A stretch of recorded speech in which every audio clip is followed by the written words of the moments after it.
Welcome to Valkyrie Women's Wrestling Confidential, the official podcast of Valkyrie Women's Pro Wrestling. I'm Rob Blatt, joined by my co-host, Top Shelf Troy Nelson. I'll give you co-host. I'm the real host. You're just the, like a hype man, perhaps. Does occasional interviews. Co-host. All right, fine. Very well.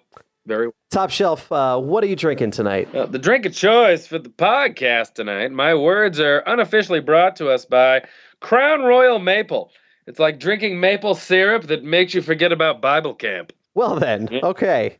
And on the first episode of Valkyrie Women's Wrestling Confidential, ahead of Valkyrie V, Valhalla, on March 7th, 2015 at the Fun Station on Victory Boulevard in Staten Island, Top Shelf, you have an interview here that you conducted with the current reigning and defending Queen of Valkyrie, Kacee Carlisle. This is very true. Casey Carlile, a true veteran of not just the East Coast, but all around the United States. The current Queen of Valkyrie, former NWA World Women's Champion, over at the Wild Samoans, the WXW Women's Champion. She's well-traveled. She was an absolute delight to talk to, but lest we forget, my God, the amounts of ass that she has kicked in the past and is going to continue to kick well into 2015 and beyond. One heck of an interview, I must say, and went so well. This is both episodes 1 and 2 of the Valkyrie Women's Wrestling Confidential, splitting up this interview into 2 one-hour parts. And of course, you can find that on the Valkyrie Women's Wrestling YouTube channel. And leading into Valkyrie V Valhalla, Kacee Carlisle is going to defend her championship against the baddest woman on the planet, Bonesaw Jesse Brooks, with the Devil's son-in-law, Julius Smokes, in her corner. Sorry, I had to. Top Shelf, what do you think heading into that match on March 7th in Staten Island? It's very hard for me. I have seen every Valkyrie show, and as a matter of fact, I've followed many of these women wrestlers.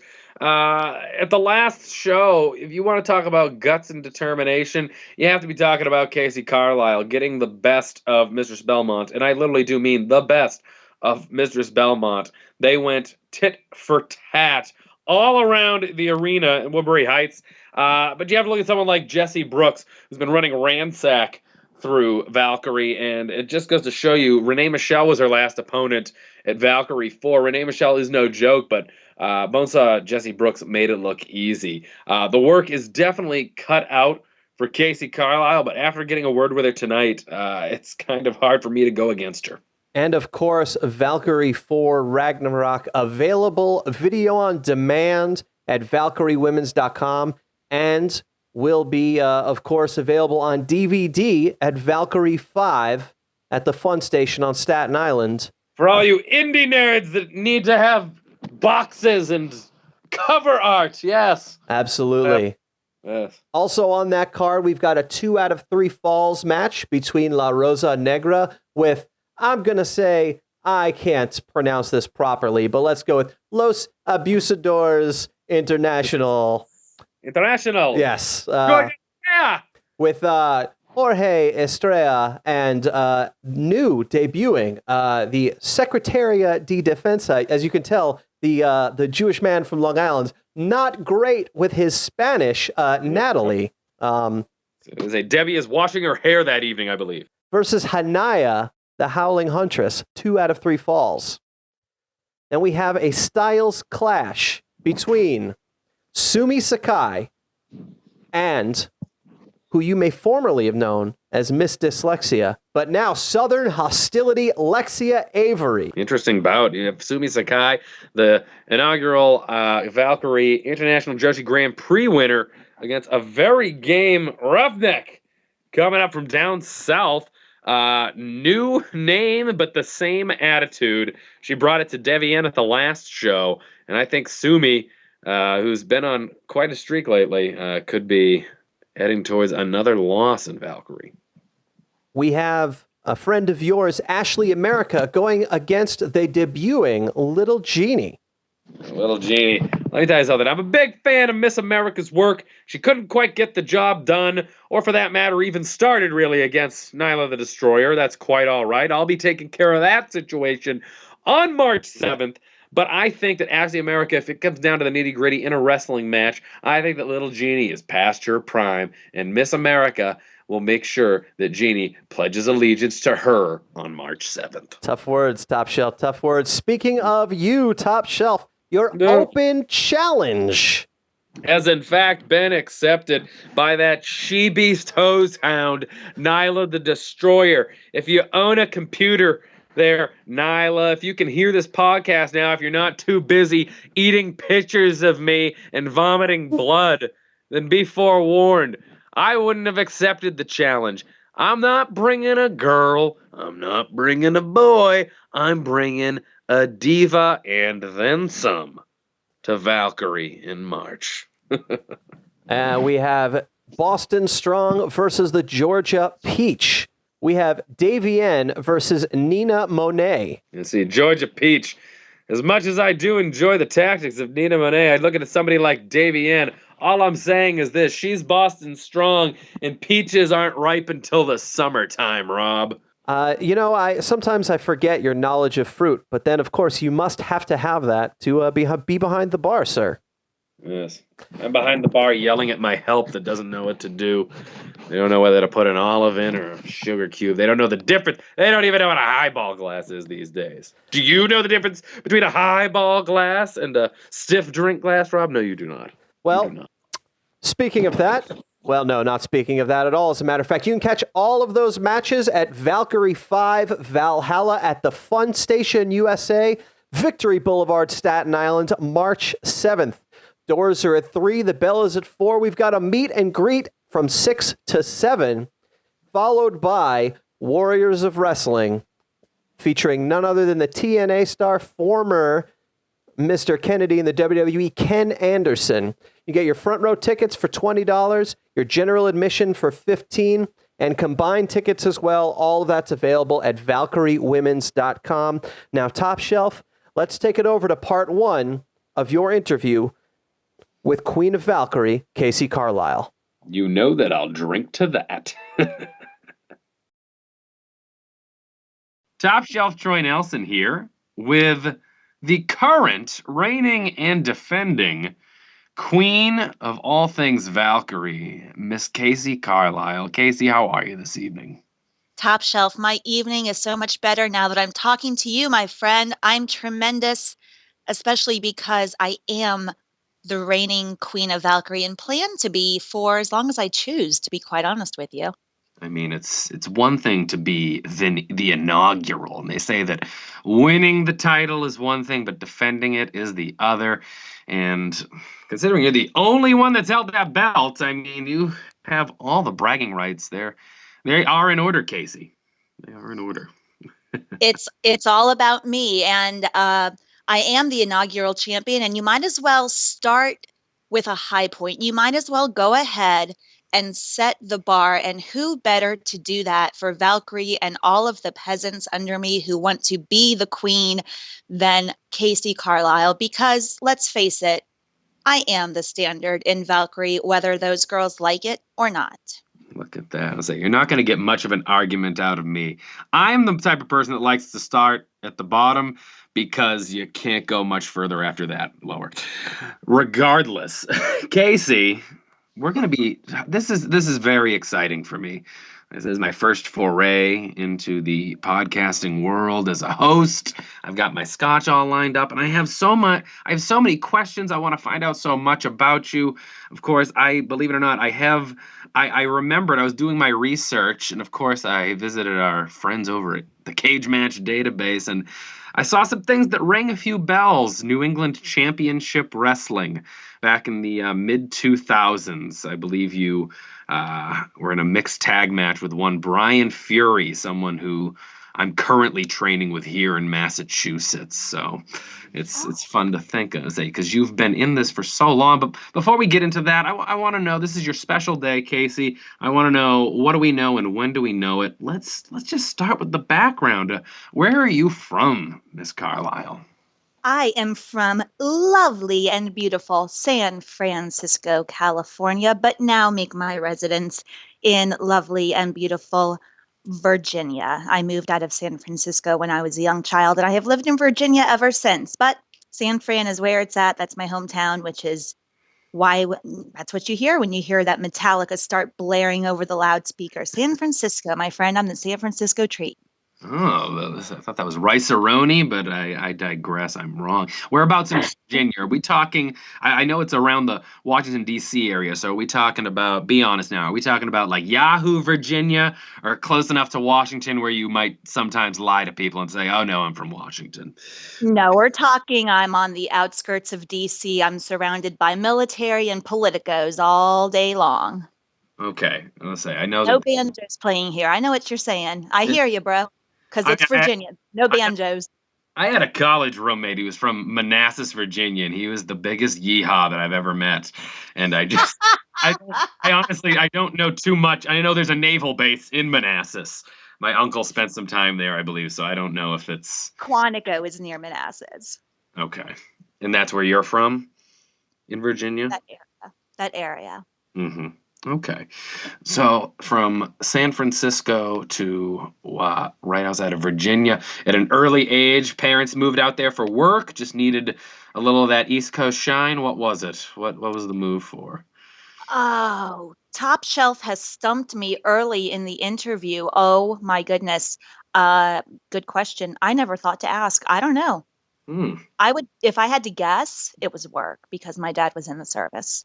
So if Oh, I had to guess, it was a work issue. oh, let's say so. Moving all the way across. Well, you got to go where the money goes. So by all means, if it means leaving beautiful San Francisco for what I'm still assuming it's backwater Virginia. I'm sorry, I just can't. I can't get over my Virginia. I Hey, apologize. I take it back. I apologize, but I mean, if the queen lives there, how can it be backwater? this is true. This is true. You're trying to class it up. You are. I'm assuming trying to class it up. That's all we can ask for. So, One city at a time. one city at a time, from all the way up to Brooklyn as well as New Jersey. Now we just spent some time there. So Staten Island is in my sights, baby. Island. Ugh. God, you want to talk about a place that needs classing up? Oh, that's a shoot, brother. Anyways, I want to talk about so the move to Washington D.C. What was the childhood like? Of course, we're here talking to a women's wrestling champion. Can I assume that there was not as many Barbie dolls and not as many tea sets as one might imagine back in the day? There was not a tea set in sight. Ah, No. Childhood was very, kind of modest. Middle class family, didn't have all the bells and whistles growing up. Very modest upbringing, very humble beginnings. Lived in a rural area, which I guess lends itself to what you were implying earlier. But yeah, just I was a tomboy through and through. I'm the middle child, so I had that middle child stigma can I growing take up a too. guess? A brother is sandwiched in between two brothers, perhaps. Yeah, I was the Yes. middle kid, so I had to be different and I had to make myself stand out. And I guess maybe that's kind of, I guess you could say that's when I started forming the Casey that you see today. I had to make myself stand out. I had to fight to get noticed. And my kind of escape from life from the age of 8 going forward was professional wrestling. That's when I started watching it, and that's when I fell head over heels in love with it and decided that that was going to be the love of my life. And uh, by the way, I've adhered to that and kept that true. So yeah, dude, there was I had a Barbie too. Yeah, I had a Barbie or two or three. I had a couple of them. I had the little Corvette, but a lot of times what happened was the Barbies ended up being valets for my wrestling action Of figures. course. That's brilliant. Because I was why say, would you say? either that or Right.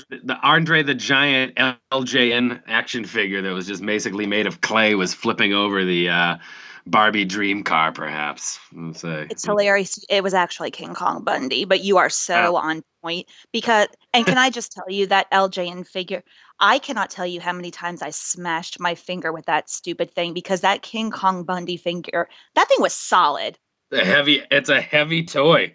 It was a heavy right? toy. LJN, I'm gonna show my age. I'm not afraid to admit it. I'm 24 years young, so when I was growing up, it was like the tail end of the Hasbro action figures, with the little flip and grips action, and Mhm. I was more of a Jack's Pacific, Bret Hart and Michaels type guy. Oh, you're one But of you, those. one of those. I'm a little bit, yeah. But you, my brother, he was the one that had the LJN figures, so they were all still in some pretty pristine condition, and he does have the Bundy, and my God, it's a heavy toy.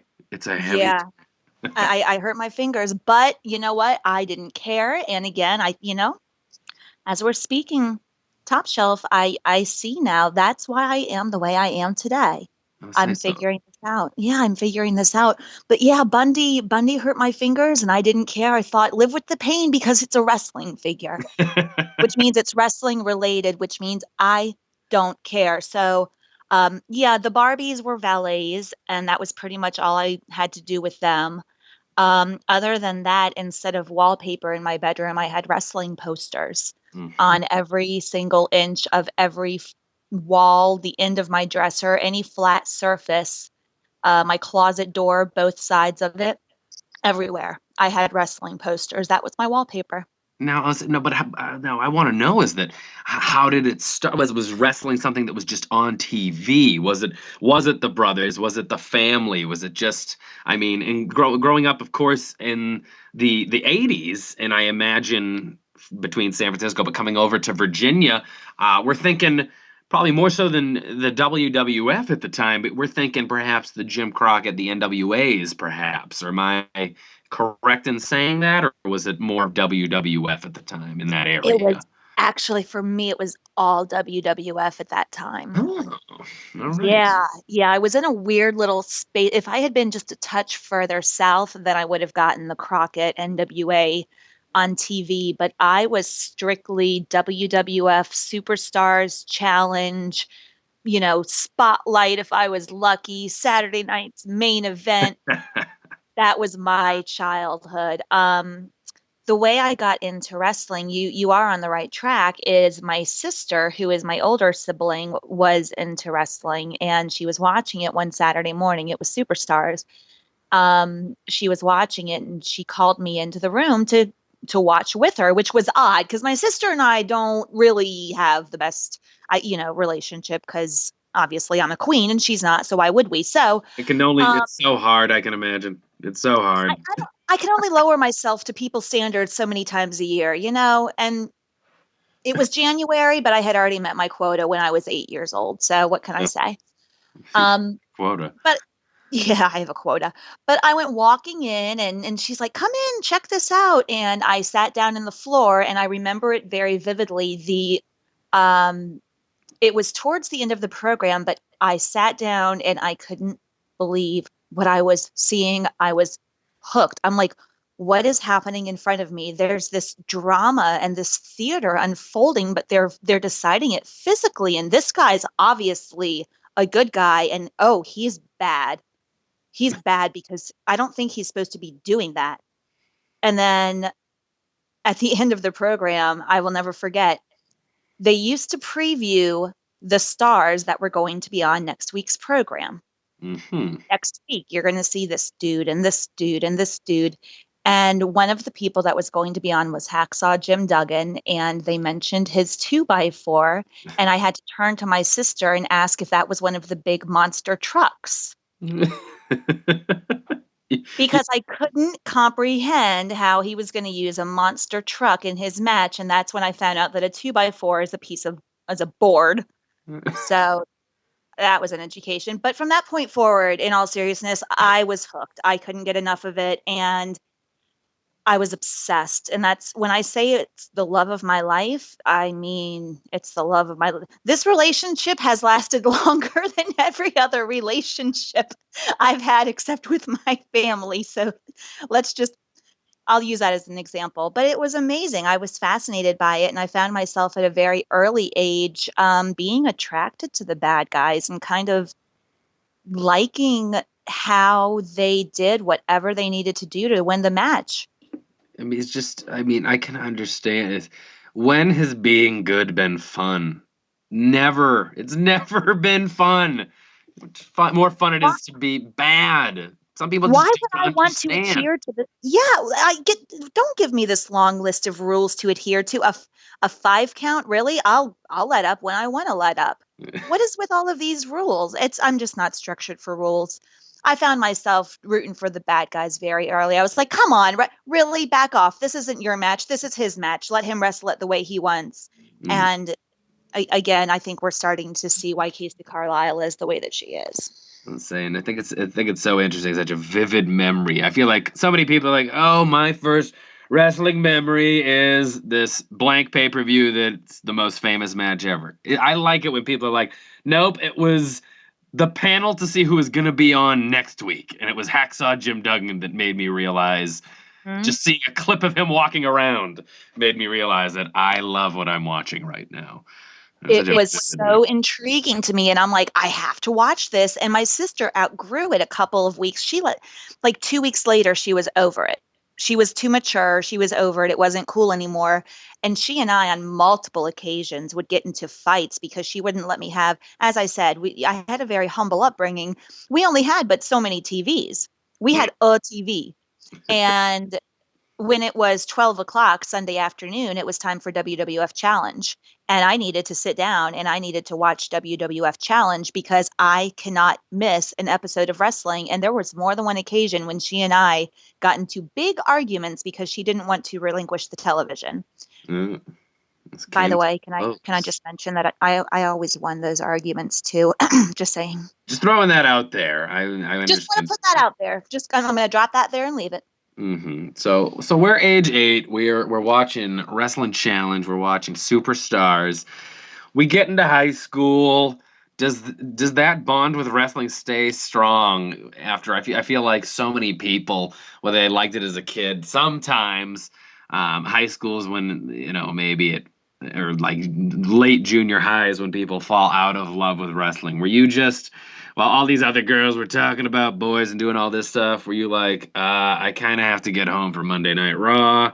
Was that was that the case for Mm. you, Casey? Was it always there in high school, growing up? It has been here since 1990, 1980. I was trying to make myself younger. I wish I could do it and Yes. it won't work. 88. It's been here since 1988, and I never strayed from it. I never fluctuated in my love. I never shied away from it. I was there steadfast and strong from that day. I can actually tell you the actual week I began. It was the last week in January because the following week was February 5th, and it was the night when the evil twin referee gimmick with the Hebners went down. Yes, of course. Oh, So that was the first major thing I saw happen in wrestling. And no, I never strayed from it. I never stopped loving it. My love for it and my obsession with it only grew deeper as time went on. so here we are, just absolutely loving wrestling. So what is a young lady in the Virginias, the Washington D.C.s? What is she to do if she decides one day she's just waking up, she brushes her teeth, she's doing this, she's doing that, and then that light bulb goes off, Casey. That light bulb goes off, and she says to herself, I need to be a part of this. I need to be a part of this. What, let's say, does a young Casey Carlisle, what does she say to herself? What does she do next? Well, that moment for me came in 1988 because I decided at that point that's what I needed to do. I told my parents, I said, I'm going to be a professional wrestler when I grow up. And they said that was very sweet and very nice and about what they were doing because I was an 8-year-old girl telling them I was going to grow up to be a professional wrestler in the late 80s. I can't necessarily blame them, but as with many things in life, and as many people might be able to relate to, when somebody tells you that you can't do something or they believe you're not going to, it gives you a drive and a determination to do it and to do it to the best of your ability. Um, And that's kind of what I used as my motivation. I decided when I was that little 8-year-old girl that I was going to be a wrestler and that I was going to be in the wrestling business, and this is what I wanted to do. And I think that has a lot to do with why my love for it never wavered and why I stayed so on top of it. And I just kept diving deeper. Like, I couldn't walk past a Suncoast in the mall without dragging my parents in there to buy the latest VHS tape that they had available, whether it was something produced by WWF, whether it was something produced by NWA, whether it was something produced by some random independent company that was just putting out a compilation of Memphis clips. Mm-hmm. I have like VHS tapes with black and white, gorgeous George and Haystacks Calhoun footage on them. I bought everything. If it was professional wrestling, I owned it to the best of my ability, what my parents could afford. You know, every magazine, every figure, just everything. And I never stopped telling people I'm going to be a wrestler. I'm going to be a wrestler. You know, it was what I loved and what I wanted to do. And as time went on, as I said, my love for it grew deeper. And, you know, it was one of those things, like you kind of alluded earlier, where, you know, the other girls that I was growing up with were so concerned with going to parties and with flirting with the guys and buying all of the latest and greatest designer clothes. And I'm sitting here looking at them like, bitches, please. I have wrestling to watch. Or, you know, I have wrestling to study, or I have something wrestling related to do. And, you know, to this day, I sit on my throne and I look down the roster and I think, bitches, please. I have Valkyrie to rule. That 8-year-old little girl that said "bitches please" has blossomed into a young woman who says "bitches please" to a roster of women on the Valkyrie. Exactly. Bitches, please. I am the queen. I have a roster to rule and I have matches to win. And hashtag And bitches please. hashtag bitches, please. But getting back to your question, as I grew older, I started looking into what I could do to make my dream a reality. What do I need to do to make this happen? And the way that I ended up getting onto that path was by attending an indie show that was near my home in 1997 when I was 17 years old. Mm-hmm. And at that show, I met the man who would eventually become my trainer, who's named Shorty Smalls. Okay, familiar with Shorty Smalls, yeah. Shorty Smalls, yeah. Tell me about Shorty. Shorty's a short guy. Believe it or not.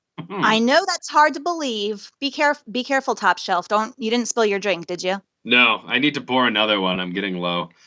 I'm probably gonna slacker. Why are you slacking off on me? I'm enthralled. I'm listening to you. I'm listening to you, Casey. Well, as everybody should be. I'm just kidding because you're my friend and I love you. But anywho, thanks. Looking out, kid. We're looking out. You hear that noise? That's me pouring it out. All right, go ahead. As you were saying, please. Everyone, he is Top Shelf for a reason. Crown Royal Maple is the drink of choice this evening, folks. The unofficial sponsor of me talking tonight. Crown Royal Maple. Sir. That's royalty. It's Crown Royal. Of course. You planned that, didn't you? Nope. Just happens to fine deluxe, as I say in the French, as it says right on the bottle. Fine deluxe maple Canadian whiskey. It's a top shelf beverage that runs about, on your average bar, you're thinking about New York, talking about Boston, you're thinking about $9, $10 for a little bit of Crown Royal. So it's a top shelf whiskey. Screw my whiskey. Whiskey's not going anywhere. I want to talk about Shorty Smalls. He's a small man. I'm sure he has other attributes. Tell me about Shorty. Shorty is a small man who has other attributes. He found out during conversation, we just happened to get to talking. I actually didn't know he was a wrestler at the time because he was there, but he was not wrestling that night. He was injured, so he was in street clothes, and I thought he was a fan like me. You know, he was against the wall watching the matches, and I had just come back from, I believe, the bathroom or something. Anyway, we got to talking, and obviously I discovered that he was a wrestler who was simply not wrestling that night, and he learned of my love for wrestling and my desire and plan to become a professional wrestler. And Shorty let me know that there was a school that was somewhat within driving distance, but that he would be willing to train me. And needless to say, we exchanged contact information. I was all about it. Here, this was my chance. My plan had been, and I don't think I've ever actually said this before. So here we have an exclusive. Exclusive Exclusive. podcast. My plan. Confidential information on the Valkyrie Women's Confidential. Go ahead. There's a reason why this show is called Confidential. You're going to hear things from the ladies that you've never heard before. All right. Tell me. So, what was the thought process? Go ahead. My original plan was to graduate from high school and to find a job that would allow me to save up enough money to head up to Allentown, Pennsylvania, and be trained at WXW by Alpha the Wild Samoan. As so many people in that area do, of course. That was the place like a natural plan of action for someone in that area that wants to, of course, become a professional wrestler. Of course, it was, and me. I was doing as much now. Keep in mind, we're talking about 1997-8, so we didn't have the huge internet that we have now, and but after reading up and looking around, I had already known, of course, of Pops and of the Samoans and so forth, because I had been a wrestling fan growing up. And their school had been profiled, obviously, in many different places, but also in WWF Magazine. And me being the girl that has a subscription since I was a kid, I knew of it. So my plan was to go to Allentown and be a student with them. And then I met Shorty and ended up being trained by Shorty. And Shorty, the funny thing about me was that I had rather unorthodox training. I wasn't part of a class, and I never attended. I was never a student like at a school going to classes regularly and so forth. Short was my trainer. I was his student, and we would train in the ring prior to shows that he was booked on, or have the luxury and the luck. And thankfully, I'm so grateful for it, over the years, to have local schools in the area that were within driving distance that we could go and train. And they were willing to open their doors to us and train. We did that in Hagerstown, Maryland at John Rambo's House of Pain School. We would train in the ring. Actually, right after I met Shorty, we started training at an old club in Alexandria, Virginia called Secrets, and that used to host IPWA shows back in the day. IPWA. Trying to racking my brain here for IPWA. IPWA was where that's where Christian York and Joey Matthews got their start. Jimmy Cicero, Julio Di Niro, Cue Ball Carmichael. That's where they were. Of course, yes. That was that group. And so we went down to Secrets a few times, and, the ring was set up there and we trained. So I was very fortunate to have the training, the one-on-one training that I had, because I wasn't competing with other students for the attention. It was all the time. Every training session was one-on-one. So I had that, that benefit. But that being said, the bad side, or the negative part of that, was the fact that my training was also not as regular as it would be had I been part of a school or part of a class. So it kind of took a little bit longer. Keep in mind, I was still in high school when I was starting to train, so I had that to contend with.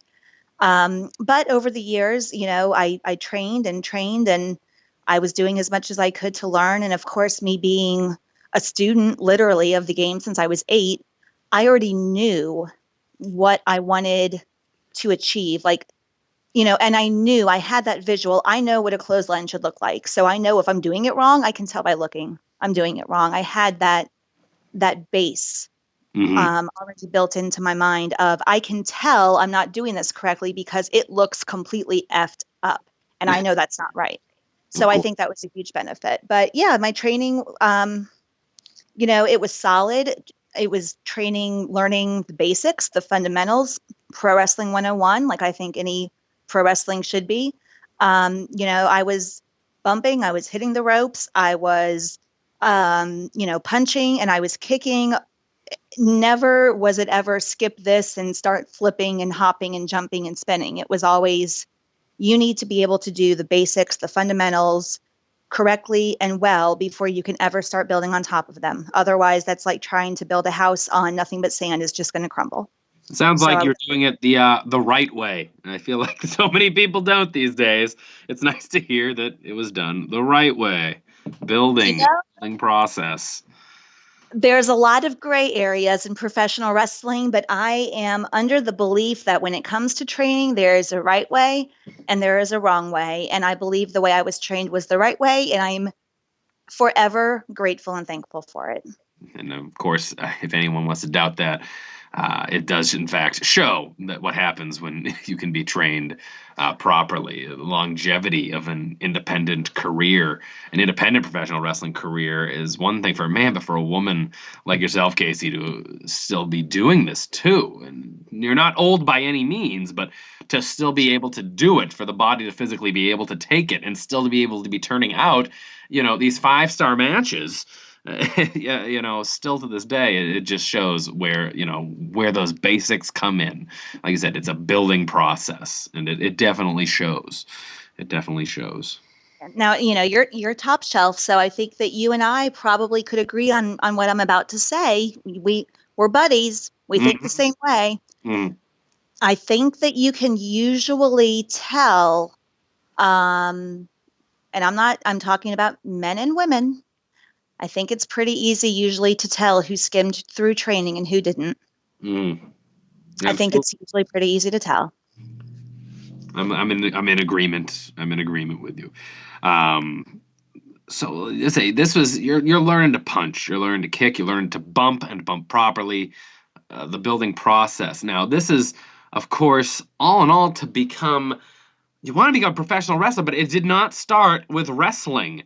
In 1998, it started as a managerial career in wrestling to start. Is that true, Kacee? That is completely true. Yes, 1998 was my first appearance ever on a professional wrestling card, and yes, it was as a manager. Take me through it. Take me back. Put me in the Kacee. I'm sitting there front row. I wasn't, but I am right now. Tell me about it. Imagine Casey Carlile coming out for the first time ever. Scared shitless. Shaking. Trembling. Her hands were shaking. You should have seen it. Oh. There's a reason I was against the apron, holding on to it the entire time, because I was trying to steady myself. You have no idea what to do with your hands. You're just like, I'll just leave them here. Oh. Who were you managing? And it's not a large crowd. It was probably a crowd of, if I had to guess, now give me a little bit of leeway here. This is a long time ago.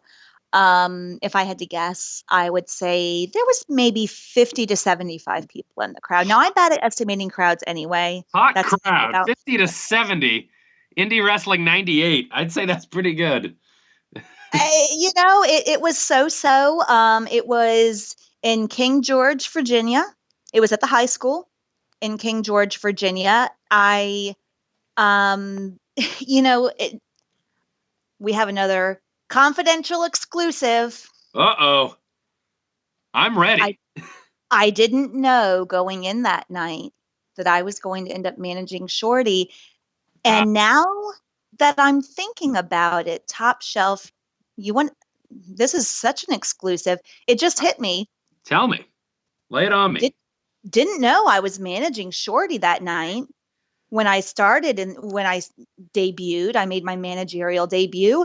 And fast forward, I'm not jumping ahead. I'm just saying, when you fast forward to 2005, the night of my first wrestling match, didn't know I was wrestling when I entered the building that night. Funny how things work out. Funny how things work out. But that night, that was in June of 1998. I went with Shorty.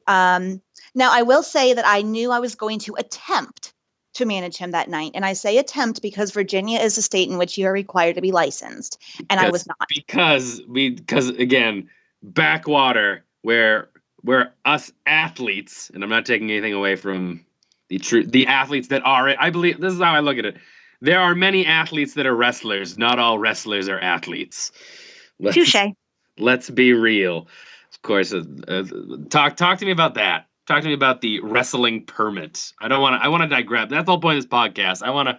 I'm so glad you brought that up. Talk to me about the wrestling permit in Virginia circa 1998. Please. Please. Back in 1998, I needed a wrestling license to be a manager. So we walked into the building. Shorty went to the promoter, had a little chat, slapped down, I think it was $25, $30 at that time on the table. And don't you know, I was licensed on the spot. Did you have your wrestling license before you had your driver's license, or did you have your driver's license before your wrestling license? I had my driver's license first. I'm sure there are some people in Virginia right now that have their wrestling license that do not have their driver's license. You know, that's a possibility, but I will say you are required to be 18 before you can be licensed as a wrestler. So if that is the case, they're simply negligent in getting their driver's license, or they're bad enough of a driver that they don't deserve one, and I'm thankful for it. Of course.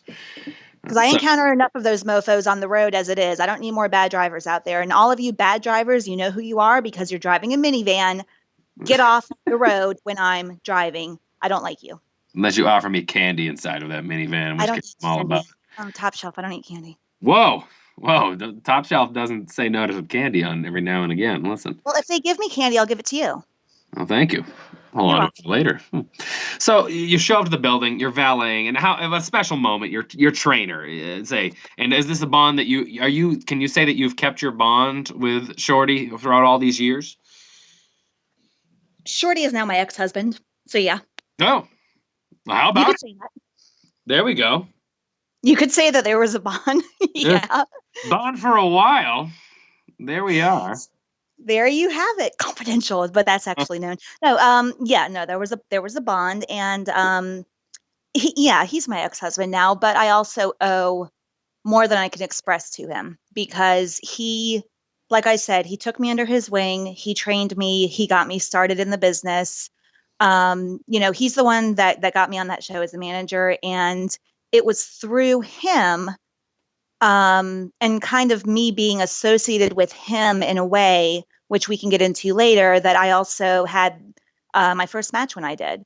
And Shorty is, when it comes to guys in the business, I think that for the guys, and you'll understand what I mean, of course, it's much harder sometimes for guys to make a name for themselves because there's so many of you.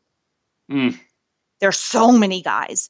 And of course, going back again, this was back in the late 90s, the internet wasn't quite yet what it is now. Shorty's a tremendous worker. He's a tremendous worker, tremendous old school worker. And I think anybody, if they ever took the time to sit down and watch Shorty Smalls matches and then watch Kacee Carlisle matches, you'll never have a question of who I was trained by because it's the same style. I feel like, if you are trained properly, I feel like there's always like maybe that one, no matter how your style progresses over time, whether you're in it for 1 year, 10 years, these 40 years, veterans, there's always that one thing that maybe you still do like your trainer, that maybe you're the only person that does it quite like them. I know for a fact that although my original trainer and I are not on the best of terms, and I still care, he taught me. I still carry some things. There's a certain way that I still run the ropes that's, pantomiming him a little bit. And I feel like, that, everybody can, if they can still take it, and you can look and say, there's a little bit of that person in Casey Carlisle. There's a little bit of that person in Troy Nelson. I think it's, it's to say that you like actually absorb the knowledge if you can actually then go and display it just like that person. Exactly. And is everybody ready? Confidential exclusive. No, thrice. I need to pour another drink if we keep doing all these exclusives. We keep throwing exclusives. We're not going to have material for round 2 down the line, bro. What are we doing here? There'll always be a second round if Top Shelf's here. I love that you picked up on that. Always time for round 2. Minored in it in college. What's the exclusive, Casey? What is it? Tell us. Here's an exclusive, and I'm very thankful for who I was trained by, and I will say this. I was trained by Shorty Smalls. Shorty Smalls was trained by Jimmy Cicero. who is a tremendous wrestler in his own right. Anybody familiar with, the independent scene from the 90s and so forth, from like Sunday Night Heat and so forth, they know Jimmy Cicero. He's a tremendous guy, a tremendous worker. Jimmy Cicero was trained by Ivan Koloff. So that's the 4 points of separation goes from Kacee Carlisle to Shorty Smalls, goes to Jimmy Cicero, goes to Ivan Koloff. Yes. So I have the trainer that I had received knowledge from Cicero, who received knowledge from Koloff. There's actual things I learned that I've been told, hey, this is being passed down. It started with Ivan. Which I am so bowled over, humbled, flattered by. Can you imagine how I felt when I learned that? Absolutely, and and you're saying it yourself. Still to this day, it's just one of those things where it does not matter how long you've been. You say, that's pretty cool to have, just to have that, just those points of separation, to know what he knows, that he learned from Jimmy, that he learned from Ivan. It's all been passed on, and I'm sure that you yourself, I mean, when you've passed along bits of knowledge, you've passed along think about you passing along the knowledge of Ivan Koloff. That's the way to look. Crazy, right? Yeah. Absolutely. I'm queen. Hey, I'm queen for a reason. Kacee Carlisle, queen.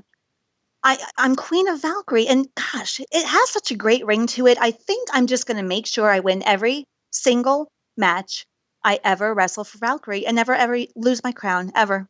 I assure you that that's how you do it, by winning all those matches. We're going to get into Valkyrie in a little bit, but I want to talk about your first actual match.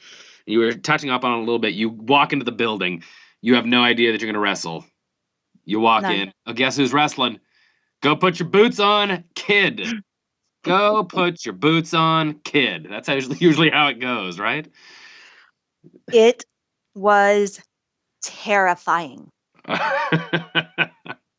Terrifying. We get to the building. I say we because it was myself. It was Shorty Smalls. It was Shorty's tag team partner, Deuce Donatelli. Deuce Donatelli.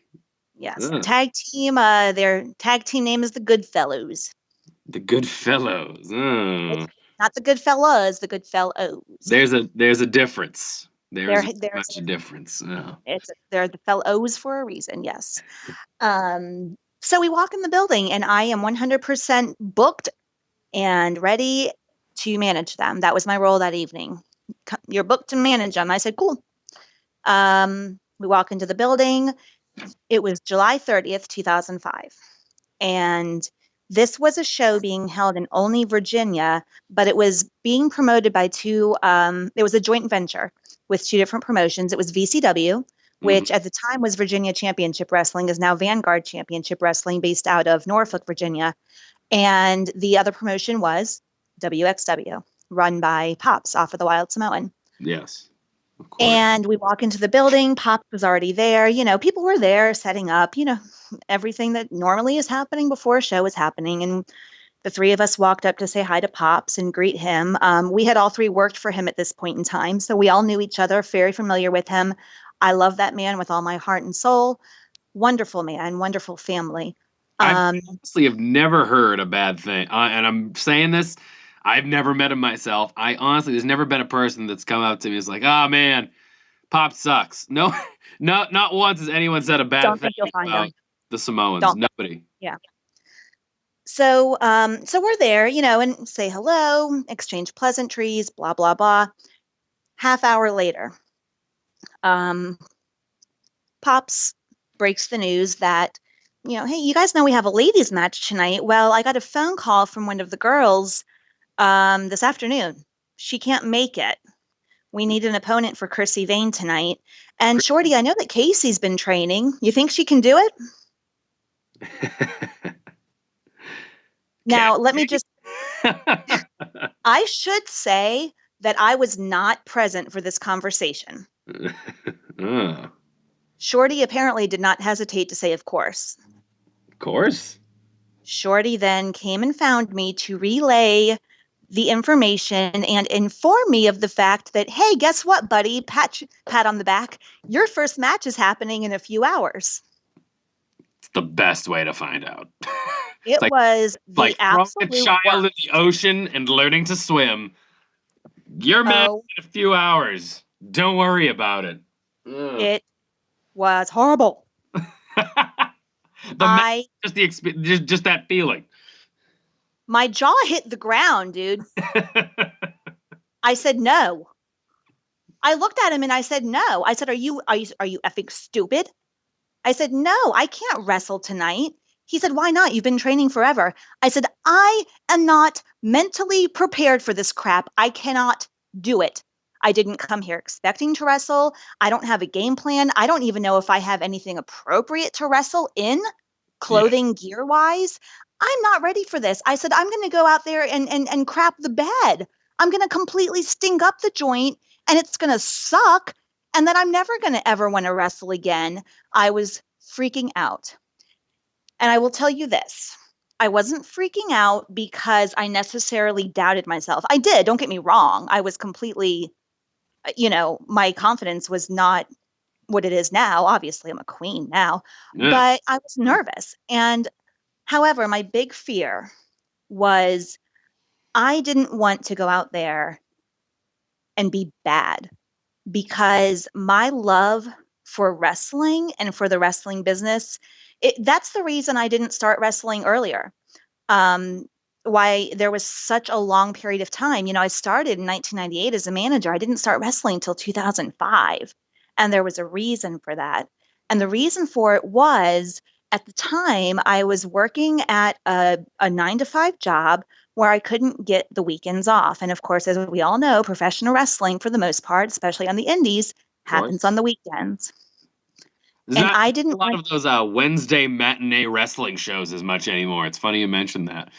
It's a shame. Yeah, when's the last time you heard one of those happening, So I didn't want to be that chick that was appearing on a show every 6-8 months simply because I could, because it wouldn't have made sense. There was no reason for it. Why am I this random chick showing up on this show and that I'm not ever seen again for another 6 months? And then here I am again with no rhyme or reason to it. And I said, I don't want to be that girl. I don't want to do it. There's a saying out there, just because you can do something doesn't mean you should. Absolutely. And I didn't want to be that person. I said, if I'm going to do this, I'm going to dedicate my time to it. And I want it to be as full time as I can make it, because that's what the business deserves, somebody to give it their time and their energy, and as much time and energy as they can. They don't need, especially females. You don't need random chicks on the outside just because they think they can. And I even had that mentality back then. So that's why I didn't start wrestling right away, because I knew it was going to be so sporadic. I didn't want to go there yet. So when Shorty came to me that day and said, "You're wrestling in a few hours," I was like, I don't know if, no, I can't. Obviously, at the end of the day, I lost. I lost that argument.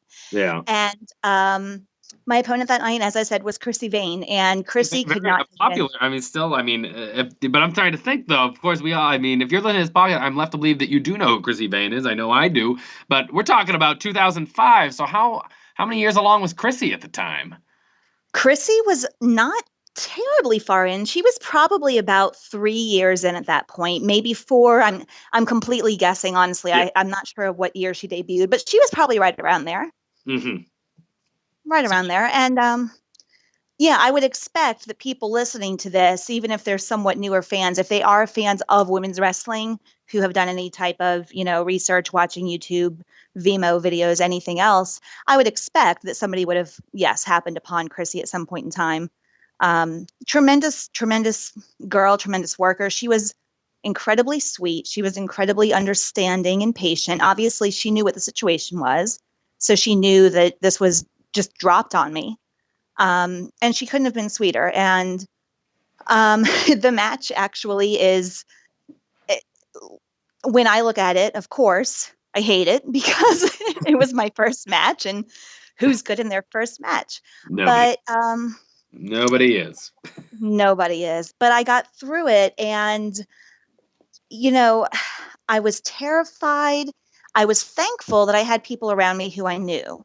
So it wasn't like I was in this foreign, environment around in a locker room where I didn't know anybody and I was going through this. I had my trainer there. I had some buddies of mine there. As I said, I knew Pops. I knew Travis Bradshaw, the promoter of VCW.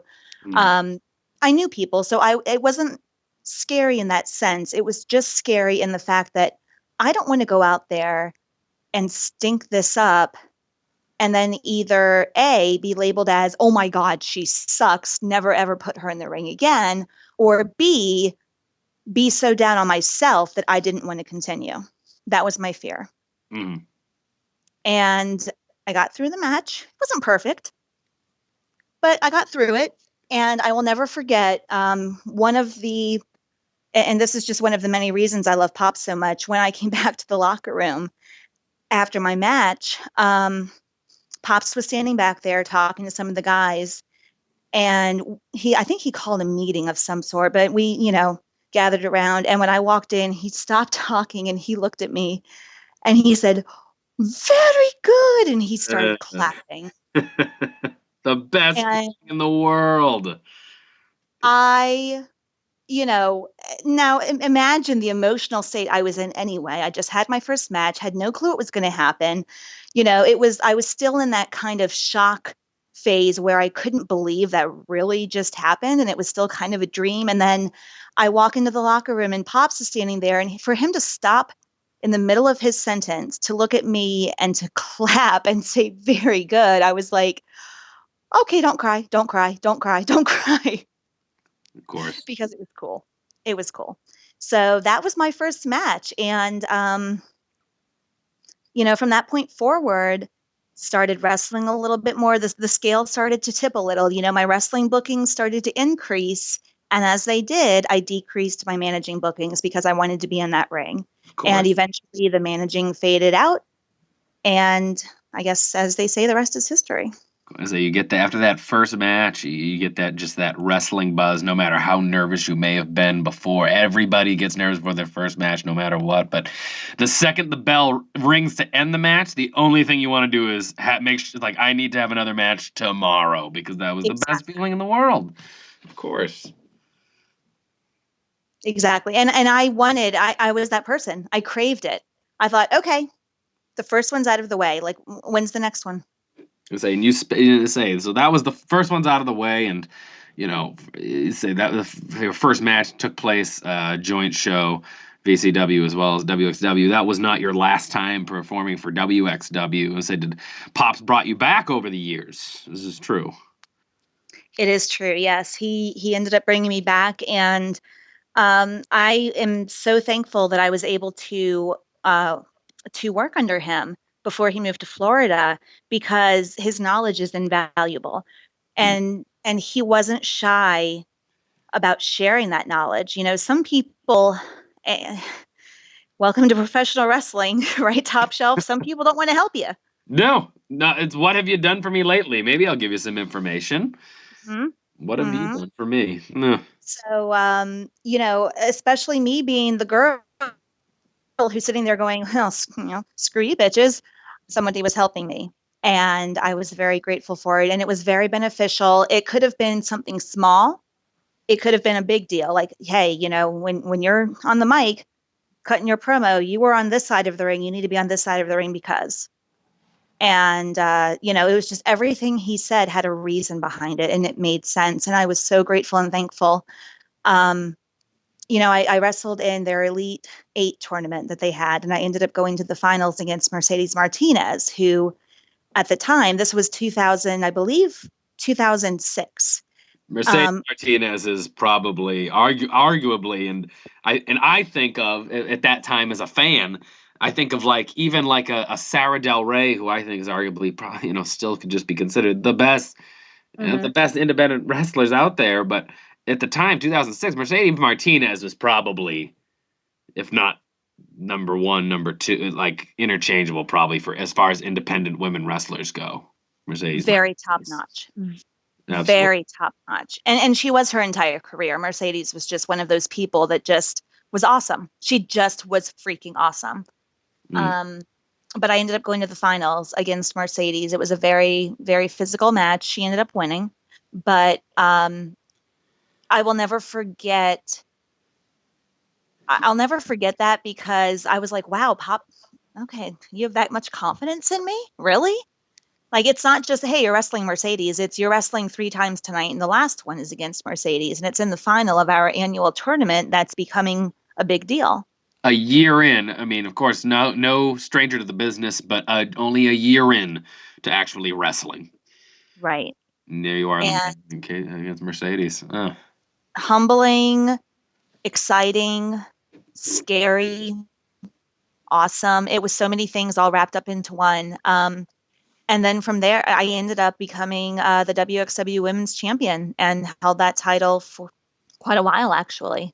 Was that And your first taste of gold in wrestling? Was that the very first taste? actually, that it was not. Oof. I might be wrong, and if I am, I apologize to whoever I'm dissing unintentionally. I think it was my second. Oh. Yeah, my first one was the NWL Women's Championship. I won that in Newville, Pennsylvania. Not terribly long before I won the WXW Women's title. I don't think that they were very far apart from each other, but the NWL Women's title was my first one. Yeah. Okay. We'll say, of course, Casey, as the current reigning queen of Valkyrie, you are no stranger to gold, former WXW Women's Champion. You said NLW? NWL.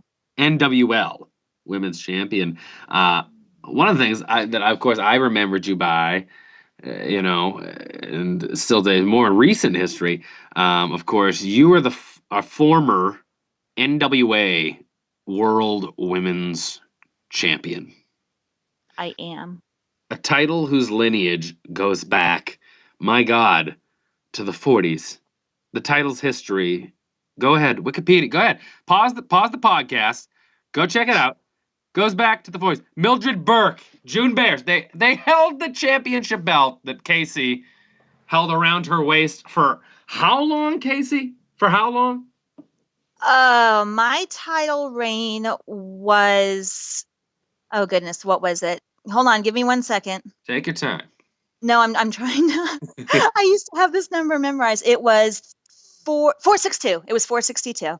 462 days as 462. As the consensus women's wrestling champion of the world, as far as we're concerned, NWA. And I always, I remember you had an opportunity. You did drop the title eventually last year, correct? 2014 to, I believe, Barbie Hayden, if I'm correct. Right. Mm-hmm. I'll say, I was one of the things I want to talk about. I want to talk about just kind of your memories, I suppose. The NWA here in the modern era, to me, I just think it's one of the most interesting things because the NWA does, like I said, it does have a lineage. All their championships date back to the 30s, the 40s. The NWA's World's Heavyweight Championship, my God, goes all the way back. To be a part of a modern NWA and just the way they operate. Just talk to me a little bit about that. If there's anything of note to say, like, does a modern NWA work? Is I think what I'm trying to say. Like, it certainly works. I know that. Absolutely, yeah, absolutely. I think it works. I think, the NWA has been kind of a hot topic of controversy over the past few years because it's gone through a couple of ownership changes, as you just said. Yeah. It's been a little bit of a controversial topic because so many people are married to or are partial to the old school NWA that we all loved so much and all grew up on. And I think that, as with any change, whether it's a change in ownership, a change in roster, a change in anything, there's going to be a little bit of an uphill battle. There's going to be a little bit of friction. But to me, the NWA, it's the NWA. I don't care who owns it. Yeah. I don't care who owns it. I don't care what year this is. It's not a different NWA. It's not NWA, Junior. or anything. It's the NWA. And the way that I look at it is, as I said, very controversial. You know, people, oh, they don't like the direction. They don't like the ownership, whether it's right now, sitting here speaking to you now, or if it was a year ago, you know, when I was the champion. Everyone always has a problem with something. But here's my thought process. I'm really interested to know, and this is a legitimate question. When the ownership of the WWF changed hands from Vince Sr. to Vince Jr., there was an uproar. There was an absolute uproar. It was controversial because Junior was going to kill the company. Junior was going to ruin it. And to me, it's like, why aren't we all learning from history, kicking back and just enjoying the ride? Just because the ownership of a promotion changes hands, it doesn't mean that that's the nail in the coffin and that the promotion is dead, dying, or bad. Let's just kick back, relax, and enjoy the ride, because it's still the freaking NWA, for God's sake. Lest I we was forget. lest we forget, you know, everyone loves all of the past champions. Why not love? It's the NWA. Support it. It's professional wrestling. Stop belly aching, stop complaining, and just remember why you fell in love with the thing in the first place and go back to that. You know, does anybody realize how honored and completely humbled to no extent I am to know that I held the same title as Mildred Burke? Mildred And Burke. Was it June Bears? A fabulous moolah. yes. Literally thousands of days over, I believe, 5 reigns. I did my homework. 5 reigns held that championship. Maybe not Right. the same exact strap, but your name is on the list. And there's only, even though it's been around since the 30s, there's only so many names that are on that list, Casey. Yours is one of the most recent among them. And I would say we did the statistics yesterday. You are the 8th longest reign, I do believe, of the NWA World's Women's Championship. Correct. And for me, look, I'm a queen. We know it, right? Top shelf, it's true. I didn't have to say anything because I knew it was true. I knew I'm a queen. Yeah. But look at the queens that came before me. And for me to be in the same court as them, I was that 8-year-old girl who everyone kind of giggled at and patted on the head and told, you know, it's cute. So now I get to be on the same list as some of these wrestlers. I grew up, Leilani Kai, watched her when I was a kid. First WrestleMania, Leilani Kai did in fact compete, as did Versus Wendy WrestleMania Richter. 10 at Madison Square Garden, Leilani Kai. My God. And she was half of the Golden Girls with Judy Martin, and they were managed by Jimmy Hart. If you want to see a tremendous women's tag team match, you watch that match from Survivor Series, them and the Jumping Bomb Angels. Bomb Angels in the fight, yes. I do remember that. It's funny because at the first time I saw that, I'll be honest because I feel comfortable mentioning it. As a kid, you know, when you're going to Blockbuster Video up here in Massachusetts, there's kids out there have no idea what the hell that is. Wow, what a difference! When you go get the first Survivor Series on tape when you're 8 years old, and I'll be honest, you know, there's some things that just like it held up, kind of didn't, but my God, I did not think as an 8 or 9 year old, the first time I'm seeing, you know, an 8 and 9 years old in 1998, 1999 is, I honestly, if you're a kid, I'm like, maybe I don't care about the girls match when you're 8 or 9 years old. But my God, I do in fact remember the Jumping Bomb Angels and coming down to them, as well as the Golden Girls at the Survivor Series in 88 or 87. It was 88, right? 87. 87. The first Survivor, 87. But like, and it just goes to show you, just that title, digressing again, NWA Women's Champion, it's the same belt that you did hold, Casey. It's the Right. same. And it's a tremendous, like I said, for me to be that 8-year-old girl, you know, do you think at one point that I ever sat there and said to myself, Casey, you're going to grow up to be an NWA Women's World Champion? Never in a million years. I was happy that I was a wrestler, period. Exactly. That was my goal. My goal was to be a professional wrestler, period. End of story, end of sentence. That's it. I just wanted to be a wrestler. I never thought that I would ever, of course I wanted to. I'm like, I want to be a champion. I want to be the best. Look at all of these PWIs strewn across my bedroom. I want to be in there one day. Did I actually think it would ever really happen? Of course not. I never thought that it would actually come true. But when I was that 8-year-old girl, I made up my mind and I said, I'm going to be a wrestler and I'm going to be the best wrestler I can be because everyone's looking at me like I have 3 heads just because I'm this little, this little girl. And I took that energy and that determination and I said, you know what? I'm going to do everything I can to be the best and to rule this business. I didn't know it was a business then, but I'm going to rule professional wrestling. I'm going to be the one that everyone's talking about one day. And I have done, everything that I can in my power and worked as hard as I possibly could to achieve everything I have. And I'm very proud of those achievements because of the work that I put in. But I'm also very humbled by them because I never, ever thought that they would actually become a reality for me, being that little 8-year-old girl. Absolutely, it's a great story to tell. Say, just looking back, and and here we are.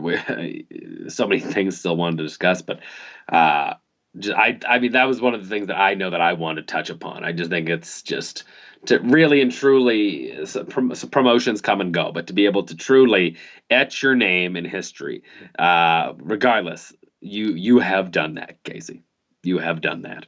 Thank you, Top Shelf. You're welcome. You're welcome. I wouldn't say it if I didn't mean it. Part 1, Top Shelf, of your interview with the reigning and defending Queen of Valkyrie, Casey Carlisle, to kick off Valkyrie Women's Wrestling Confidential. Next time, Part 2 of your interview, you've got intergender matches in conversation. You've got her previous matches at Valkyrie running down, and even who she wants to fight again. And of course, her upcoming match on March 7th with the baddest woman on the planet, Jessie Bonesaw Brooks, with the devil's son-in-law Julius Smokes in her corner. Absolutely. Like I will find out in the interview, a very physical contest. Kacee has so much to say about her most recent match against Mistress Belmont, and if Kacee continues to wrestle the way she does, that wrestling does in fact turn to brawling very quickly, and I think that it could turn into that street fight mode against Jessie Bonesaw Brooks in Staten Island. Absolutely. You can find more Valkyrie Women's Professional Wrestling on the web, ValkyrieWomens.com. Look it up on Facebook, Valkyrie Women's Professional Wrestling, Valkyrie Women's on Twitter, and of course you can look up Valkyrie Women's Pro on YouTube for all of the promos heading in and out of each event, and even some free matches, which includes highlights last time from Casey Carlisle versus Mistress Belmont, a match that nearly tore down the arena in January. So, Top Shelf Troy Nelson, thank you for joining me and co-hosting on today's episode. The pleasure was all yours, Mr. Blatt, yes. And we'll see you next time on Valkyrie Women's Wrestling Confidential.